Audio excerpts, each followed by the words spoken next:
Welcome to our channel. Today we how to connect Writesonic to produce SEO content drafts, quick tutorial step by step clearly. To connect Writesonic to produce SEO content drafts, start by ensuring you have an active Writesonic account. Visit the Writesonic website and log in with your credentials. Once logged in, navigate to the dashboard. Look for the Templates section on the left-hand menu. Select the blog post template to begin creating your SEO content draft. You'll see various fields to fill in details about your content. Input your topic or main keyword in the designated field. Choose the tone of voice you wish to use for your content. You may also select the number of SEO keywords you want to include. Click on the Generate button to produce your draft. Wait a few moments while Writesonic creates the content for you. Once the draft is ready, review the text for relevance and quality. Use the editing tools provided to make any necessary adjustments.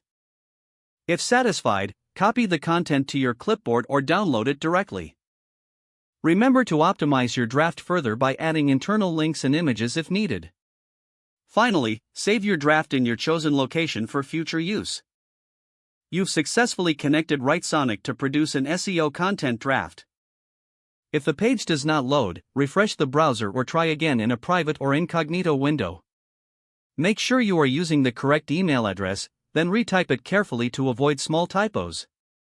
If your password is not accepted, use the reset option and create a new strong password you can remember. Check your spam folder for verification or security emails, then complete any requested confirmation steps. Enable two-factor authentication if available to improve account security and reduce unauthorized access risk. After signing in, review your profile details so your contact information and settings are accurate and current. If you see an error message, note it down and try again after restarting your device and internet connection.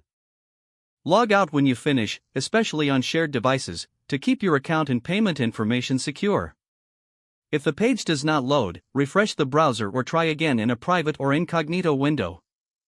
Make sure you are using the correct email address, then retype it carefully to avoid small typos.